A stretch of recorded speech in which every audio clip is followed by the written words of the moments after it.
Now that I have Skipper's large-size life jacket, I'll get her fitted.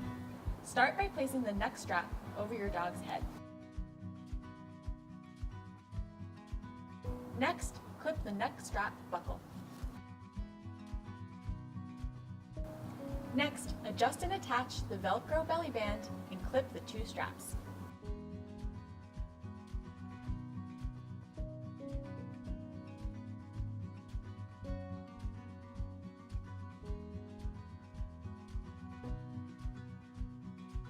Straps should be snug, but not too tight.